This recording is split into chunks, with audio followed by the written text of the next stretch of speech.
Hey, so this right here is an Xbox Series X.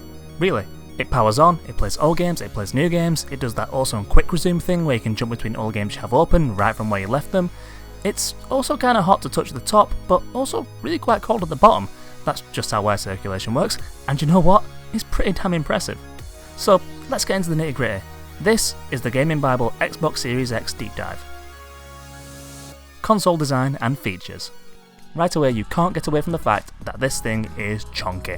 The brutalistic next-gen box is really tall, it's really thick, and it's also, unsurprisingly, really quite heavy.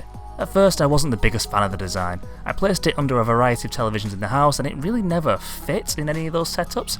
In fact, I'm pretty sure the weight of the console would have buckled one of the shelves if I'd left it there for too long.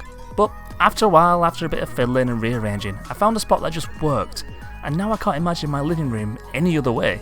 I should also point out now that the PS5 is even taller and has a pointy top. Both consoles can be put on their sides, which looks fine I guess, but right now for both these next gen machines, you're going to have to make some adjustments in your gaming setup. It would have been nice, as in why the hell is this not a thing, to be able to remove the base plate and allow the Xbox logo to rotate for the mass of people out there who will need to place their console horizontally. I know the PS5 practically needs to be taken apart to be placed sideways, but this just seems like an oversight in design, and honestly looks pretty messy if you have the console on display. Anyway, back to the positives. I can't mention the design without pointing out the console's tactile input indicators. These small braille-like bumps indicate the location of each input while also seemingly revealing the orientation too. It's a perfect addition to Microsoft's already stellar application of accessibility features in the Xbox ecosystem. At the end of the day, the design of the Series X is function over appearance.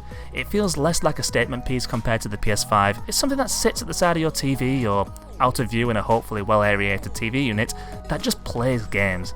And you know what? It plays games really well. And really bloody quiet too. It should also be pointed out that no, there aren't any USB-C inputs. Quick resume. Yes, it is a game changer, and yes, everyone has made that joke already.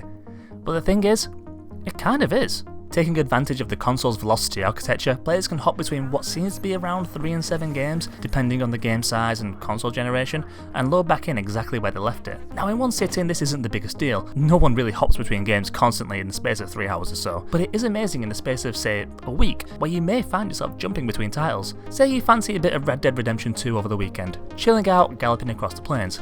But after a stressful day at work on a Monday, you might need to shoot some demons in Doom Eternal. On any other console, opening Doom would shut down RDR2 in an instant. But now say you have a day off in the middle of the week, say Wednesday, you can hop right into Red Dead Redemption 2, exactly where you left it, without having to actually load the game up or even close Doom Eternal. Now also factor in that one night you could be playing Black Ops Cold War campaign, but your mate invites you into Warzone. You can load up Modern Warfare and leave Cold War exactly where you left it to come back to later.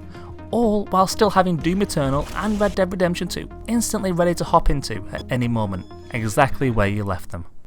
For the purposes of filming the console for this video, I obviously moved it around from room to room to get a variation of shots and test out the suitability of the form factor, but one thing I didn't expect was quick resume to still hold onto the save state from cold boot, so the power conscious of you out there don't need to worry about missing out on this feature. Oh, and if you're one of the few, like myself, who play Xbox games on any other device like xCloud, unfortunately Quick Resume won't update your save state from those devices. It's a shame for sure, but Quick Resume doesn't actually load a save game, it just keeps the current game state stored in the console memory to launch when it's needed.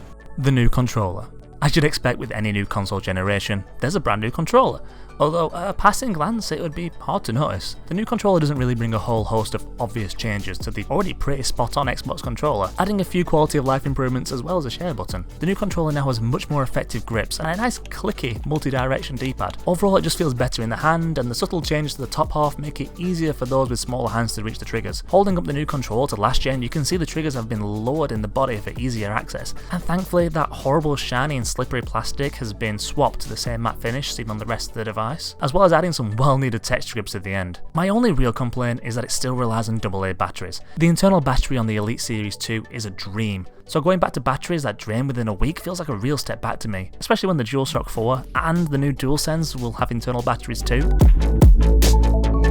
Load times and external drives. Other than a turn on Yakuza Like a Dragon and Dirt 5, I've not really had the chance to try any truly next-gen games to stress-test the loading times. I mean, every launch game outside of PS5's Astro's Playroom is cross-gen. But here I compared the Series X against the most powerful current-gen console, the Xbox One X, to see how much more powerful the new machine truly is. The big one of course is Red Dead Redemption 2, a game that still feels like a next-gen title. Honestly, the whole thing is really impressive. From the in-game menu, it takes approximately 40 seconds to load into the campaign mode on Xbox Series X, whereas on the One X, it takes a hefty 1 minute and 53 seconds. I mean, Doom Eternal also gave really good results, with the Series X loading a checkpoint in 9 seconds, while the One X dropped me in at around 49 seconds. The same can be said about most games. Also, something to highlight with Gears 5, the character pop-in seen in the campaign lobby on the One X is now completely gone on the Series X. Now we all know that games are big, sometimes too big, looking at you Modern Warfare, so only having 802GB of usable storage is quite daunting. Thankfully you can still play all your current generations, or is it last gen now, games off an external USB drive, and just like it was running on the internal SSD, Quick Resume will work too. Hey, the only downside here is that you can't install and play any next gen games off an external USB drive, and will still need to use Xbox's own proprietary drives. At the moment there's only one available, the 1TB Seagate expansion card, and at around £220, these aren't cheap, but they can run all next gen games just like an internal SSD, and just like the external hard drives you've been using with the One X and the One, they're entirely hot swappable, which is great. So, final thoughts. There were a few things I didn't quite get to in this coverage. The new UI is lovely, despite being quite similar to the Xbox One. It's clearly been streamlined to run so much smoother, while also making a few quick design changes like swapping out the hard edges for curved ones. It's a nice touch. I personally would have loved the new UI to have that full next-gen feel. There's also the new Xbox app, which runs you through the console setup and makes transferring your old console to the Series X a breeze. I mean, all your Xbox saves are now on the cloud if you have Xbox Live Gold or Game Pass Ultimate, so it was never going to be a challenge. And there's Auto HDR and 120Hz. Huge features that are brilliant to behold in person, but really hard to convey in an article or through the medium of Facebook and YouTube video. Honestly, seeing HDR in a game that came out for the original Xbox or Xbox 360 is kinda mind-blowing, and adds a whole new lease of life, well, at least visually, to some of these classics. Oh, and the fact that some backwards compatible games will play better with practically double frame rates, and that all backwards compatible games are getting anisotropic filtering to tidy up textures, it's all just so chef kiss. My time so far with the Series X has been a really positive one, and in every single way the console has shown how much of an improvement it is over the last generation consoles. Now I just need to see it running some true next gen games.